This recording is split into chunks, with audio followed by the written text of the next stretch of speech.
Hello दोस्तों, आपका स्वागत है आपका अपना यूट्यूब चैनल सर्वोदय ज्ञान पॉइंट बाय दीपक सर। आपको यहाँ class 9th 10th 11th and 12th की मैथ साइंस विषयों की बेहतरीन तरीके से बेहतरीन अंदाज में और सभी मैथ के फार्मूले को कंसेप्चुअल तरीके से प्रूव किया जाएगा। और यहाँ है ना, साइंस के न्यूमेरिकल्स और उसके थ्योरी को रटने की भी ज़रूरत नहीं पड़ेगी। आपको यहाँ कोई भी परेशानी और समस्या कभी नहीं झेलनी पड़ेगी। आइए सीधा सीधी हम लोग काम करते हैं, है ना। आप अपने दोस्तों के पास इसे अधिक से अधिक शेयर करें, है ना, और लाइक करें और चैनल को सब्सक्राइब कीजिए, है ना। आइए हम लोग क्लास 10th के दूसरा चैप्टर यानी पॉलिनोमियल बहुपद, है ना, जिसे हम लोग आज उसके बहुत इम्पोर्टेंट क्वेश्चंस को सॉल्व करेंगे। चलिए कुछ देर ना करें, अपने जो लक्ष्य है उसे प्राप्ति के लिए काम करते हैं। तो यहाँ दिया हुआ है किसी बहुपद में चर का घात इनमें से कौन होगा। तो सीधा सीधी भाई लोग किसी पहला का है ना, तो किसी बहुपद का घात होता क्या है। बहुपद का घात तो बहुपद का घात होता है ना। देखिए निगेटिव कह दिया कोई, निगेटिव तो नहीं हो सकता है। क्या हो सकता है? नहीं होगा, निगेटिव नहीं होगा, है ना। अब चलिए, बहुपद का घात निगेटिव नहीं होगा। डेसिमल में हो सकता है क्या? डेसिमल में, तो डेसिमल यानी दशमलव में भी नहीं होगा। दशमलव में भी घात नहीं होनी चाहिए, अन्यथा बहुपद वो नहीं कहलाएगा। फिर है कि रूट में, है ना, रूट में हो सकता है, तो वो भी नहीं हो सकती है ना, रूट में भी नहीं हो सकती है। तो यहाँ पर ऑप्शन आप लोग देख सकते हैं, 4 ही ऑप्शने हैं आपके पास। तो कह रहा है धन पूर्णांक हो सकता है, तो जी हाँ, धन पूर्णांक तो हो सकता है। आप बोले निगेटिव नहीं हो सकता, ऋण पूर्णांक नहीं होगा, तो धनात्मक तो हो सकता है ना जी। तो ऋण पूर्णांक यानी निगेटिव इंटीजर्स तो नहीं हो सकता है, हम यहाँ पर कर दिए कट, है ना। तो धन पूर्णांक होगा। भिन्न हो सकता है, तो भिन्न में भी नहीं होगा, है ना। भिन्न में यानी कि फ्रैक्शन में भी भाई लोग नहीं होंगे। तो सीधा सीधी बहुपद का घात निगेटिव में नहीं होगा, डेसिमल में नहीं होगा, रूट में नहीं होगा, भिन्न में नहीं होगा, तो होगा क्या? तो ओनली धनात्मक होंगे। क्या होंगे? धनात्मक यानी पॉजिटिव होंगे। क्या होंगे भाई लोग? पॉजिटिव लोग होंगे, है ना। तो धनात्मक पूर्णांक ही होंगे, है ना। तो इसका सीधा सीधी आंसर हो गया क्या? ए। चलिए दूसरा क्वेश्चन है आपके सामने, पढ़िए आप लोग। त्रिघात बहुपद एक्स क्यू का शून्यक है। त्रिघात बहुपद एक्स क्यू का शून्यक है। दूसरा क्वेश्चन है त्रिघात बहुपद एक्स क्यू का शून्यक है। तो एक्स क्यू शून्यक, तो शून्यक होता क्या है? शून्यक देख लीजिए पहले, शून्यक होता क्या है। यदि बहुपद में चर यक्स है, तो एक्स का वह मान जिसे बहुपद में रखने पर क्या हो जाए? शून्य के बराबर हो जाए, उसे बहुपद का क्या करते हैं? शून्य कहते हैं। या बहुपद में चर का ऐसा मान जिसे बहुपद में रखने पर, है ना, उसे एक शून्य के इक्वल कर दे, शून्य के बराबर कर दे। देखिए भाई लोग, एक्स क्यू है, तो एक्स क्यू में हम क्या रखें जो कि 0 के इक्वल हो जाए। तो सोच रहे हो, 1 के रखने पर, x बराबर 1 रखने पर, तो वो क्या हो जाएगा? 1 के क्यू हो जाएगा, -1 रखेंगे, तो -1 रखने पर क्या हो जाएगा? -1 के क्यू क्या होगा? -1 ही आएंगे। 0 रखने पर, आपको 0 का क्यू करने पर, है ना, तो देखिए x बराबर 0 रखने पर, तो 0 रखने पर, तो 0 के क्यू हो गए भाई लोग, तो क्या आएंगे? 0 ही आएंगे। क्या आएंगे? एक्स क्यू बराबर क्या आ जाएंगे? 0। तो एक्स क्यू का शून्य कौन है? एक्स ही है, एक्स यही ना है जी, यही है ना, यही ना हुआ। आपको 0 हुआ, एक्स बराबर 0 ही तो है, जो कि बहुपद में रखने पर क्या हो गया? 0 ही आया, है ना। तो यहाँ ऑप्शन के अनुसार आपका क्या हो जाएंगे भाई लोग? 2 का क्या हो जाएंगे? सी हो जाएंगे। क्या हो जाएंगे? 0 हो जाएंगे, है ना। चलिए तीसरा क्वेश्चन आपके सामने है। निम्नलिखित में कौन बहुपद नहीं है। तो अभी हमने यहाँ पर कुछ बताए हैं आपको कि बहुपद होने के लिए क्या चीज़ चाहिए भाई लोग, बहुपद होने के लिए क्या चीज़ चाहिए, देखिए आप लोग। तो बहुपद में घात क्या होना चाहिए, निगेटिव नहीं होना चाहिए, निगेटिव नहीं होना चाहिए, है ना। फिर डेसिमल में नहीं होना चाहिए, यानी दशमलव में घात नहीं होना चाहिए। फिर रूट में नहीं होना चाहिए, यानी घात के, है ना, घात जो है ना, ये रूट में नहीं होना चाहिए। और भिन्न में भी नहीं होना चाहिए।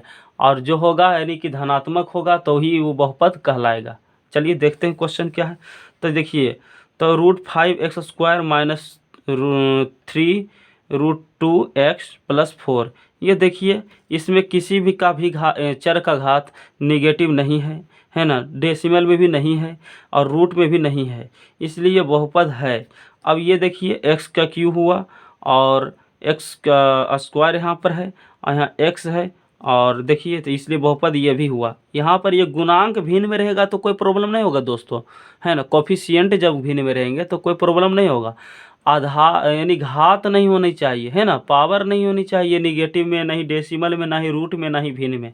तो ये देखिए यहाँ पर देखिए x+1+x, ये जो सी नंबर है आपको दिख रहा है, ये सी नंबर जो आपको दिख रहा है, ये क्या हो गया, ये मतलब कि बहुपद नहीं होंगे, सी इसका हो जाएगा करेक्ट आंसर। इसका करेक्ट आंसर क्या हो जाएगा, x+1/x हो जाएंगे।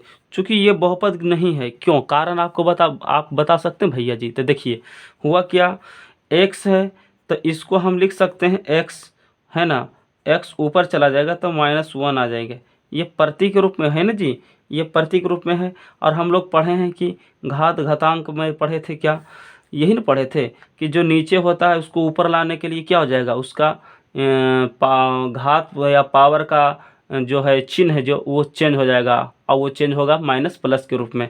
तो यहाँ देखिए प्लस है, वो प्लस में कुछ नहीं तो पावर 1, और ऊपर जाएगा तो क्या हो जाएगा, माइनस हो जाएंगे, और 1 गुना होगा तो कोई प्रॉब्लम होगा ही नहीं।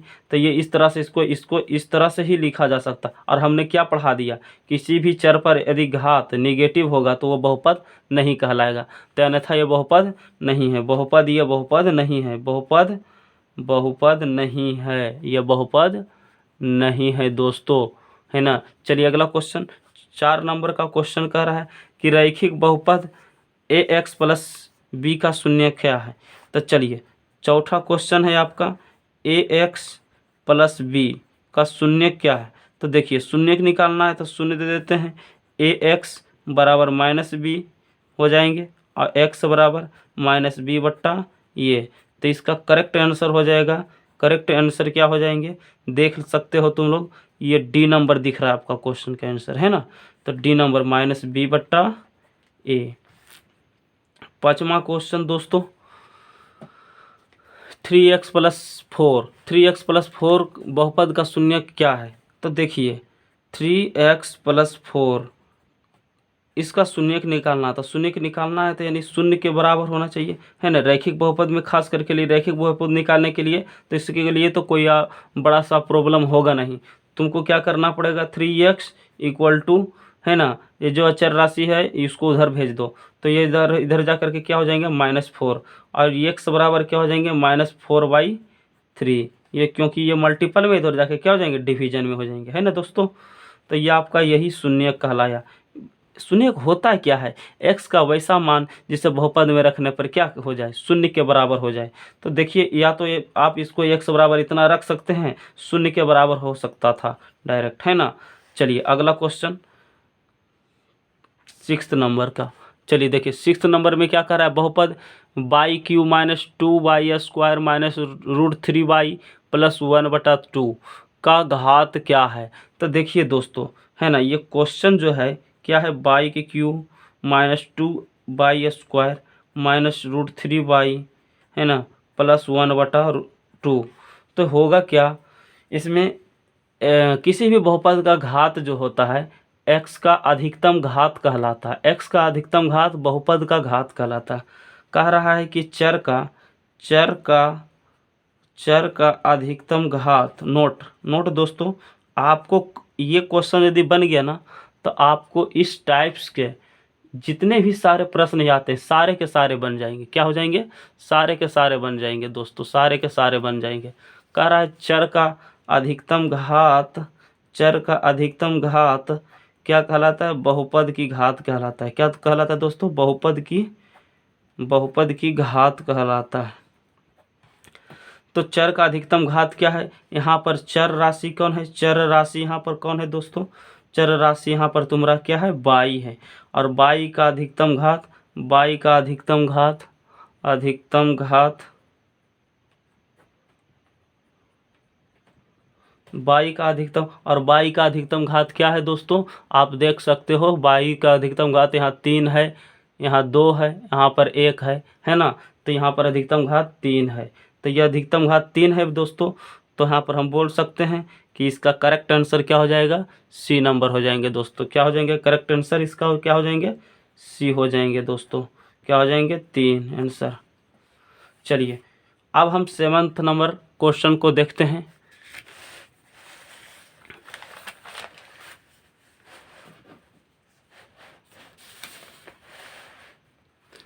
7th नंबर क्वेश्चन है दोस्तों, घात 1 के बहुपद को कहते हैं।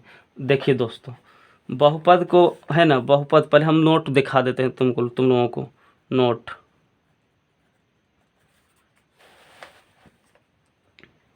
बहुपद को दो आधार पर से बांटा गया है। एक तो है घात के आधार पर,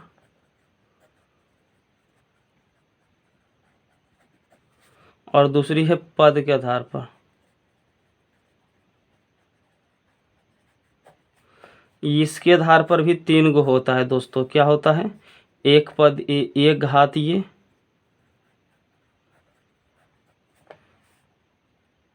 फिर होता है दूसरा द्विघातीय,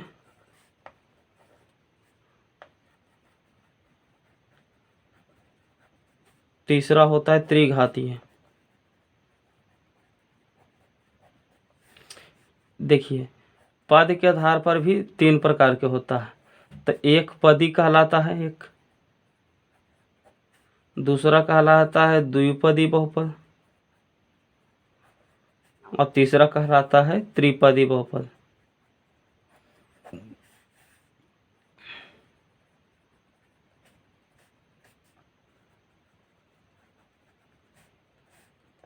तो देखिए दोस्तों, एक पदी बहुपद, द्विपदी बहुपद, त्रिपदी बहुपद। तब बहुपद के कहने का मतलब आपको क्वेश्चन यहाँ पर है क्या है?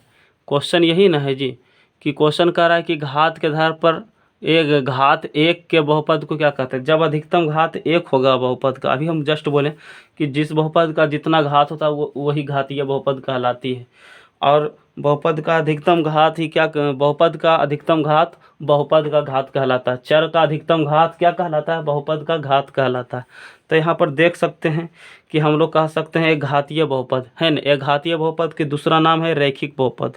एक घातीय बहुपद का ही क्या कहते हैं? रैखिक बहुपद। इसका कारण है, इसको हम डिटेल में बताते हैं थ्योरी क्लास में, है ना। तो कहने का मतलब ये घातीय बहुपद का जब हम आलेख बनाते हैं, ग्राफ बनाते हैं, तो उसका आलेख जो बनती है ना, एक रैखिक बनती है। क्या दोस्तों बनती है? एक सरल रैखिक बनती है। इसलिए इसे किसका नाम क्या है ना, एक घातीय बहुपद का रैखिक बहुपद भी, लीनियर पॉलिनोमियल भी इसे कहते हैं। तो दोस्तों यहाँ पर क्वेश्चन जो दिया हुआ है, एक घात के बहुपद को क्या कहते हैं? तो एक घातीय बहुपद हम लोग कहेंगे। दो घात यानी कि यदि x पर अधिकतम घात कम दिखेगा उस बहुपद में, क्या 2 दिखेगा तो द्विघातीय बहुपद करेंगे। और कोई भी चर x खन खन नहीं होना चाहिए, और भी चर हो सकते हैं। चर x बाई अल्फ़ाबेटिकल मान ही क्या है? चर है। तो x हम यहाँ पर मान के चलते हैं बार बार हमेशा। तो देखिए, यदि चर में उस बहुपद में चर x हो और उस x का अधिकतम घात यदि 3 हो तो उसे त्रिघातीय बहुपद करेंगे, है ना जी। चलिए, आपको समझ में आ गए होंगे। तो ये क्या हो गया तीसरा का 7th नंबर का, एक घात के बहुपद को क्या कहेंगे? रैखिक बहुपद कहेंगे। एक घात के बहुपद को क्या कहेंगे? रैखिक बहुपद कहेंगे। इसका हम वीडियो, हम इसके बारे में बहुपद के आधार पे जो बांटा गया है, घात के आधार पर, पद के आधार पर, हम अगले वीडियो में अलग से बना देंगे दोस्तों। चलिए अगला है 8वां, शून्य बहुपद का घात क्या होता था? शून्य बहुपद का घात दोस्तों अपरिभाषित होती है। क्या होती है? शून्य बहुपद का घात क्या होता है? ये भी याद कर लेना है दोस्तों, ये भी बहुत एग्जाम में बार बार आता है, ये नोट कर लेना दोस्तों, है ना। शून्य घात का हम ये कहने का मतलब हम थ्योरी क्लास में इसको पूरे डिटेल से बता देंगे। शून्य घात का बहुपद, शून्य घात शून्य बहुपद का घात, सॉरी सॉरी सॉरी सॉरी, शून्य बहुपद का घात, शून्य बहुपद का घात, शून्य बहुपद का घात अपरिभाषित होती है, अपरिभाषित, अपरिभाषित होती है। चलिए 9th नंबर क्वेश्चन है आपका, यदि यदि पी एक्स बराबर 2x प्लस 3 का एक शून्य के हो तो के का मान ज्ञात करें। दोस्तों कुछ नहीं है, ये हमको डरा रहा है क्वेश्चन, कह रहा है कि ये बहुपद को पी एक्स, ये पी एक्स है क्या, तो बोल रहा है पी से पोलिनोमियल, पोलिनोमियल मानी यानी बहुपद, तो मतलब यक्स क्या है ये भाई, तो यक्स चर है, तो यक्स चर में बहुपद, यह कह रहा है बहुपद में चर यक्स, बहुपद में चर यक्स और इक्वल टू 2x प्लस 3 का शून्य कौन हो सकता है दोस्तों, ये तो रैखिक बहुपद है दोस्तों, यानी ये घातीय, क्योंकि चर पर अधिकतम घात कुछ नहीं तो क्या एक है, तो ये घातीय बहुपद है।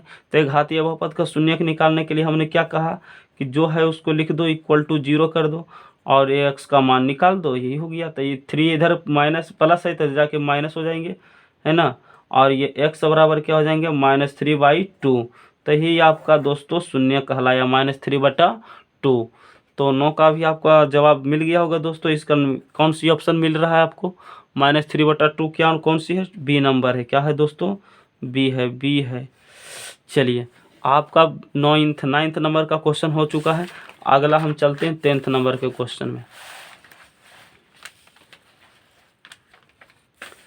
10th नंबर के क्वेश्चन में क्या कह रहा है दोस्तों, कह रहा है द्विघात बहुपद 2x² प्लस 5x माइनस 12 के शून्यक हैं।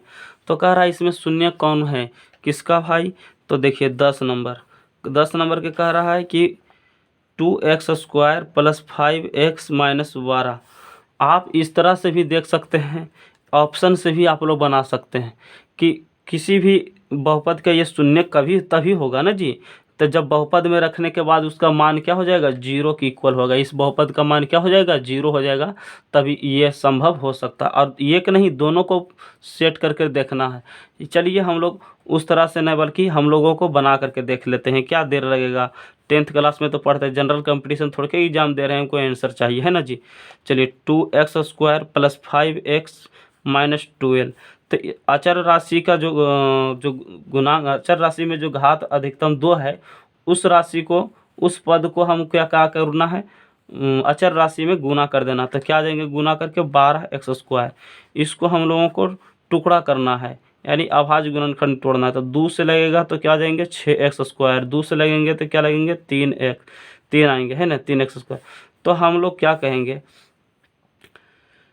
कि जोड़ जाड़ के लाना है कितना, जोड़ जाड़ के लाना है हम लोगों को, जोड़ जाड़ के लाना है कितना, जोड़ जाड़ के लाना है 5 और गुना करके लाना है कितना 24 लाना है, 24 था, 24 न होगा जी, 12 दूनी 24। तो एक सोचो कि और आ गया इसमें 224x²। चलिए ठीक है, तो देखिए 24x² हो गया, तो हमको लाना है 5, जोड़ घटाव करना है इसको, और इसको इस तरह से कि 5 ही आ जाए और गुना करने पर कितना आ जाए, गुना करने पर आ जाए हम लोगों को कितना जाए 24 आ जाए। तो 2 दूनी 4, 4 दूनी 8 और 8 में से 3 जाएगा तो 5 आ जाएंगे दोस्तों, है ना। तो 2x² plus 8x minus 3x, है ना, और माइनस 12। तो हम लेंगे यहाँ पर कॉमन ले लेंगे, इस दोनों से क्या मिल रहा है कॉमन, 2x कॉमन मिल रहा है। तो इसमें बचेंगे क्या, तो इसमें बचेंगे x, इसमें बचेंगे क्या, तो इसमें बचेंगे 4, है ना, -3 कॉमन लेंगे इस दोनों से, तो इसमें बचेंगे x प्लस 4। देखिए हमारा जो गुणनखंड है तभी संभव और सफल यानी कि सही होता है जब बीच में जो है ये, है ना, ये मोटरी बराबर होती है। तो चलिए अब ये एक बाहर वाला ले लिया जाए, एक अंदर वाला ले लिया जाए। तो इसको क्या करना, 2x माइनस 3 इक्वल टू 0, तो 2x बराबर क्या हो जाएंगे 3, तो x बराबर हो जाएंगे 3/2। इसी प्रकार से x प्लस 4 बराबर 0, तो x बराबर हो जाएंगे -4। तो हमारा आंसर आ चुका है, ये एक शून्यक है और दूसरी शून्यक कौन है, ये। तो आप लोग ऑप्शन में देख सकते हैं कि x बराबर 3/2 और -4। तो देख सकते हैं दोस्तों बी नंबर का क्वेश्चन का आंसर हमको मिल गया, -4 है ना, -4 और 3/2, 3/2 हम लोगों को क्वेश्चन का आंसर जवाब मिल चुका है बी नंबर। तो इसका क्या हो जाएगा, है ना, -4 और 3/2, 3/2 है ना, इसका शून्यक आ गया दोस्तों। चलिए हम लोग इतना तरीके से अच्छी तरीके से बता दिए हैं, आपको एग्ज़ाम में और भी जल्दी बनेंगे जब आप लोग प्रैक्टिस करेंगे। चलिए अगला क्वेश्चन है। तो यहाँ क्वेश्चन बहुत अच्छा गजब, और ये क्वेश्चन 2-3 बार बोर्ड एग्जाम में पूछा जा चुका है। कह रहा है त्रिघात बहुपद x³ - x² का शून्यक केवल है। अब इनमें से कौन है दोस्तों इनके शून्यक? तो देखिए दोस्तों, शून्यक अभी हम बार बार बोल रहे हैं कि x का मान रखो, है ना, और जो बहुपद को शून्य कर दे उसे क्या कहेंगे, शून्य कहेंगे दोस्तों। चलिए सबसे पहले ऑप्शन ए से चलते हैं। तो शून्य क्या है, x बराबर 0 ना है जी। तो x³ - x², तो 0 रखने पर x³ 0 का स्क्वायर। तो देखिए बहुपद के इसका मान क्या आ जाएंगे, 0 आ जाएंगे। इस बहुपद का मान क्या आ जाएंगे, 0। और चाहे आप लोग x बराबर 1 भी रख लीजिएगा ना इसमें, है ना, तो भी 0 आएंगे इसका मान। तो देखिए 1 का क्यूब और -1 का स्क्वायर कीजिए, तो एक एक क्या, इसका 1 आएंगे और इसका भी 1 आएंगे, तो 0 ही आएंगे ना जी। तो देखिए आप लोग देख सकते हैं कि बहुपद में, है ना, ये बहुपद जो था x³ - x² का शून्यक जो होगा, x बराबर 0 रखने पर भी शून्य हो रहा है और x बराबर 1 रखने पर भी शून्य हो रहा है। अतः हम कह सकते हैं इसका शून्यक 0 और, है ना, 1 दोनों होगा। 1 0 और 1 दोनों शून्यक हैं, दोनों शून्यक है दोस्तों। दोनों क्या हैं दोस्तों, शून्यक हैं। तो दोनों शून्यक है दोस्तों। तो इसका सही आंसर क्या हो जाएगा, क्वेश्चन नंबर 11 यानी इसका 11 का क्या हो जाएंगे दोस्तों, 0 और 1, यानी डी हो जाएगा। इसका आंसर क्या हो जाएगा दोस्तों, डी हो जाएगा। आप लोग समझ गए होंगे। अगला क्वेश्चन हम चलते हैं हम लोग।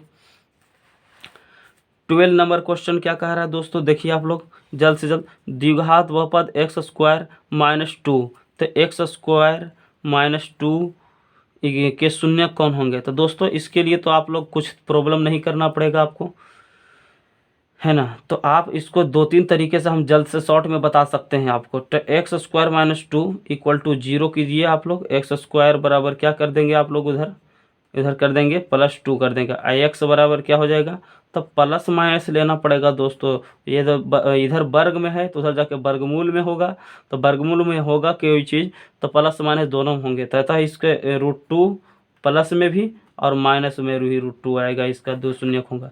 दूसरा तरीका x² - 2 बराबर 0। x² माइनस √2 का स्क्वायर हम लिख सकते हैं दोस्तों, इसको √2 का स्क्वायर लिख सकते हैं ना। और एक बार हमको लिखना पड़ेगा क्या, x - √2 और x + √2। दोस्तों ये हमने कैसे लिख दिया, क्योंकि हम लोग जानते हैं a² - b² बराबर क्या होता है, a + b × a - b, या तो a - b × a + b। तो देखिए a - b × a + b के रूप में हमने इसको फॉर्मेट में बदल दिया। तो इसलिए ये क्या हो जाएंगे, इस तरह से हम लोग x - √2 बराबर 0, तो x बराबर इधर जाके +√2 हो जाएंगे दोस्तों। इसी प्रकार से x - √2 है, x + √2 है बराबर 0 है, तो x बराबर -√2 हो जाएंगे दोस्तों। आप लोगों को समझ में आता होगा दोस्तों, है ना। तो आप लोगों को ज़्यादा से ज़्यादा लाइक्स और शेयर और कमेंट करना है दोस्तों। चलिए आपको कोई भी टॉपिक्स समझ में नहीं आता हो या प्रॉब्लम है तो आप उसको ज़रूर कहने का मतलब कमेंट कीजिए, हम उसके टॉपिक्स के आधार पर भी हम कुछ वीडियो बना करके भेज दूंगा, है ना। चलिए अगला क्वेश्चन है दोस्तों, 13 नंबर क्वेश्चन है। कह रहा है कि द्विघात बहुपद x² + 1/6 x - 2 के शून्यक कौन होंगे दोस्तों? तो शून्यक दोस्तों इसका हम तो डायरेक्ट ऑप्शन के अनुसार भी चल सकते हैं, मगर हम लोगों को उस तरीके से चलना नहीं है। तो देखिए क्यों, क्योंकि हम लोगों को वैसा काम है नहीं करना। तो ऑब्जेक्टिव को कर सकते हैं, ऐसा दिक्कत है नहीं। तो आपको माइंड जब खुल जाएगा ना दोस्तों तो आप लोग कर सकते हैं, है ना। तो देखिए ऑप्शन के अनुसार भी चुन सकते हो कि इनमें से कोई एक मान रखो x बराबर, यदि वो 0 हो जाता है कैलकुलेशन करने के बाद तो समझना वो शून्यक है। तो दोनों को करना है, और दोनों जिसमें हो जाएंगे ना, दोनों यानी 2-2 करके दिए ना जी ऑप्शन, दो दो एक ऑप्शन में दो दो को अंक दिए हैं, दो दो तो दोनों शून्य के हो जाएंगे। दोनों शून्य कब होंगे? जब दोनों का मान रखने पर शून्य हो जाएगा, है ना। चलिए हम लोग उस तरीके से ना करके बल्कि इस तरीके से जल्द कर देंगे। 1/6 इतना है जी। तो हम लोगों को क्या करना पड़ेगा, इसको डायरेक्ट एलसीएम लीजिए तो 6 हो जाएंगे। तो 6x² प्लस 6 से भाग देंगे 6 में एक ऊपर गुना करेंगे तो एक ही आएगा। तो 1x चुपचाप रखिए और नीचे कुछ नहीं तो 1 है तो 1 से भाग दीजिए, 6 ऊपर गुना कीजिए 12, इधर बराबर 0 डालिए, है ना। शून्य निकालना था तो 0 किए हम लोग। अब हम लोग क्या करना है, 6x² plus x minus 12 equal to 0। ये 6 इधर भाग में था भाई दोस्तों और इधर जा करके गुना हो गया। अब हम लोगों को इधर से इधर गुना कर देना। 12 छक 72 हो गए, तो 12 छक 72। तो आप लोगों को तुरंत आ गया कि 9x अब माइनस 8x, तो 9×8 आ जाता है दोस्तों। 9×8 आ गया, तुरंत आ गया, है ना। तुरंत एकदम माइंड में आ जाएगा आप लोग यदि रिवीजन करिएंगे तो इन दोनों में कॉमन क्या मिलेगा दोस्तों, 3 मिलेंगे, x मिलेंगे तो 3x हो गए। 3x कॉमन लीजिए और बचेंगे इसमें 2x, इधर बचेंगे 3। इधर इन दोनों में क्या कॉमन मिल रहा है, तो -4 मिल रहा है कॉमन। तो x प्लस 3 2x -3 बचेंगे दोस्तों। 2x यहाँ प्लस नहीं होंगे जी, हाँ 2x प्लस 3 बचेंगे दोस्तों इक्वल टू 0। तो एक अंदर में ले लीजिए, एक अंदर वाला ले लीजिए 3x और -4, एक बाहर वाला ले लीजिए तो एक अंदर वाला ले लीजिए, है ना। 2x plus 3 equal to 0। तो हम लोग को क्या क्या करना है, 3x - 4 इक्वल टू 0। 3x बराबर इधर 4 हो जाएंगे, माइनस से प्लस हो जाएंगे, x बराबर क्या हो जाएंगे दोस्तों 4/3। इसी प्रकार से एक हमने बाहर वाला तो ले लिया, अंदर में क्या है जी दोस्तों 2x प्लस 3 बराबर 0। 2x बराबर क्या हो जाएंगे -3, तो x बराबर क्या हो जाएंगे -3/2। तो दोस्तों आप लोगों को समझ में आ गया होगा। इन क्वेश्चन का आंसर क्या हो जाएगा 4/3 और -3/2। 4/3 है दोस्तों इनमें से क्वेश्चन, 4/3 और -3/2। ऑप्शन मिल गया सी दोस्तों, option number C. Option number दोस्तों सी हो गया, है ना। आप लोग देख सकते हैं ऑप्शन नंबर सी। चलिए अगला क्वेश्चन है दोस्तों, त्रिघात बहुपद का व्यापक रूप क्या होगा। तो देखिए दोस्तों, त्रिघात बहुपद का व्यापक रूप, त्रिघात बहुपद का व्यापक रूप, तो त्रिघात बहुपद का व्यापक रूप 3x³ plus bx² plus cx plus d, यही त्रिघात बहुपद का दोस्तों क्या है व्यापक रूप है।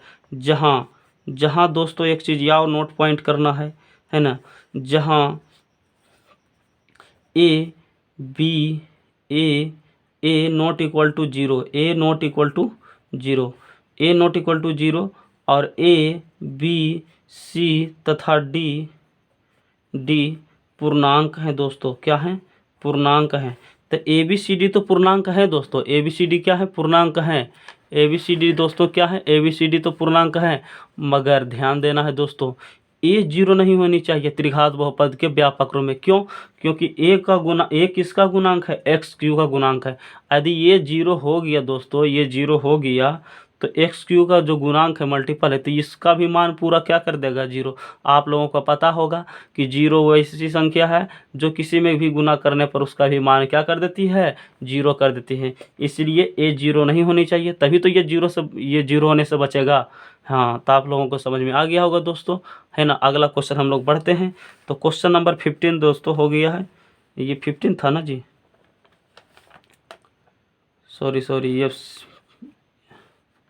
हाँ ये 15 था क्वेश्चन, 14 छूट गया। चलिए 14 नंबर देख लेते हैं हम लोग क्वेश्चन। 14 नंबर में उसी प्रकार से क्या कर रहा है 2x² प्लस 5x माइनस 12, है ना दोस्तों। तो आप लोगों को क्या करना है, इसको इधर से गुना कर देना है दोस्तों। आप लोगों को क्या करना है, इसको इधर से गुना कर देना है 14 नंबर क्वेश्चन में।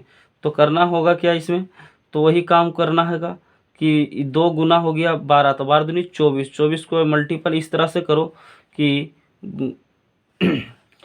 24 को गुणनखंड इस तरह से कीजिए कि आप लोग जोड़ घटाव करके 5x लाइए और गुना करके आप लोगों को लाना है 24x²। तो देखिए 2 से लगाते हैं 12, 2 से लगाते हैं 6, 2 से लगाते हैं 3, 3 आ गया दोस्तों, 3 आ गया, क्या आ गया दोस्तों 3।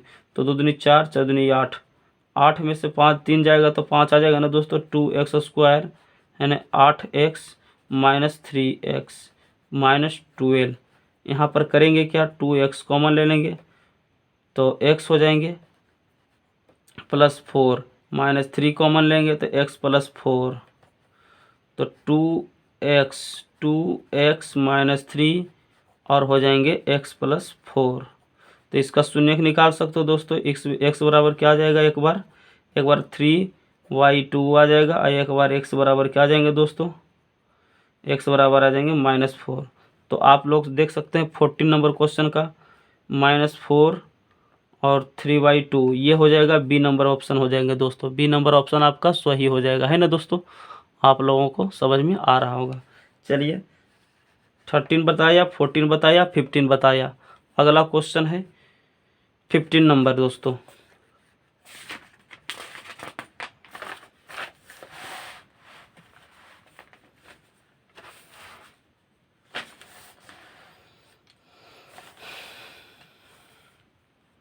सिक्सटीन नंबर क्वेश्चन क्या है दोस्तों, देखिए बहुपद एक्स स्क्वायर माइनस 15 के शून्य ज्ञात करें। तो अभी हम जस्ट बताया कि एक्स स्क्वायर बराबर क्या कीजिए आप लोग, इधर माइनस इधर जाके प्लस 15 हो जाएंगे दोस्तों। तो एक्स बराबर क्या हो जाएंगे, प्लस माइनस रूट 15 हो जाएंगे दोस्तों। क्या हो जाएंगे दोस्तों, प्लस माइनस रूट 15। तो इसका आपको आंसर मिल रहा है 0 होगा जी, नहीं। -2√15 होगा तो नहीं। प्लस 2√15 होगा तो नहीं। नन ऑफ दीज हो जाएगा इसका आंसर। क्या हो जाएगा दोस्तों, इसका नन हो जाएगा आंसर। चलिए अगला क्वेश्चन है क्या, 17 नंबर क्वेश्चन है दोस्तों। 17 नंबर दोस्तों क्वेश्चन कर रहा है बहुपद 4x² माइनस 4x प्लस 1 के मूलों का गुणनफल क्या होगा। तो दोस्तों 4x² माइनस 4x प्लस 1 मूलों का गुणनफल कर रहा है दोस्तों। यदि समीकरण में होता है मूलों का गुणनफल तो इसको हम लोग 0 कर देते हैं। और मूलों का गुणनफल के लिए हम लोगों को क्या करना है, अल्फा इंटू बीटा यानी कि शून्यकों का गुणनफल दोस्तों। क्या करना है, शून्यकों का गुणनफल, शून्यकों का गुणनफल, शून्यकों का गुणनफल दोस्तों। यानी कि ये क्या आ गया, क्या आ गया दोस्तों, है ना, मूलों का गुणनफल। तो अल्फा इंटू बीटा बराबर होता है माइनस बी बटा ये कर दो दोस्तों, या तो है ना माइनस एक्स का गुणांक बटा अचर पद, सॉरी एक्स स्क्वायर का गुणांक। तो ये आपका यही इसका फॉर्मूला है दोस्तों। तो देखिए माइनस लगा देंगे, x का मान कितना है, x में कितना गुणांक है दोस्तों, x में गुना है जो -4 है जी, तो इसके लिए भी अलग कर दिए। एक्स स्क्वायर में क्या गुना है जी, 4। तो ये देख सकते हैं दोस्तों, माइनस माइनस प्लस हो जाएंगे, 4 बटा 4 इक्वल टू आ जाएंगे 1। तो इसका मूलों का गुणांक क्या आ जाएंगे दोस्तों, 1 आ जाएंगे। तो मूलों का गुणांक देख सकते हो दोस्तों। 17 का बी नंबर क्वेश्चन का आंसर हो गया। अगला क्वेश्चन है दोस्तों 80 नंबर। किसी त्रिघातीय बहुपद x³ है ना -2x² माइनस 5x प्लस 6। तो 3x² minus 2x² minus 5x plus 6 कह रहा है इसमें कि एक शून्यक 3 है। एक शून्यक दिया है दोस्तों, एक शून्यक दिया है दोस्तों, एक शून्यक 3 है। तो बाकी शून्य क्या होंगे, तो दोस्तों इसका भी आंसर हम लोगों को इसी प्रकार से निकालना पड़ेगा, है ना। या तो इसको दो तरीके से हम लोग बना सकते हैं, इसका सब्जेक्टिव क्वेश्चन हो गया, है ना। तो देखिए सबसे पहला नंबर तो आप इसको बारी बारी से चेक कर लीजिए, इसको बारी बारी से चेक कर लीजिए। आपको जिस बहुपद का मान बहुपद में रखने पर, है ना, शून्य हो जाता हो तो उसे क्या कहेंगे, शून्य कहेंगे। तो आप बारी बारी देख सकते हैं। आपके लिए ये होमवर्क रह गया दोस्तों। अगला वीडियो में हम और सारे क्वेश्चन लाएंगे और आपको सामने सॉल्व करेंगे। Thank you watching for video. Subscribe you my YouTube channel Sarvodaya ज्ञान पॉइंट बाय दीपक सर।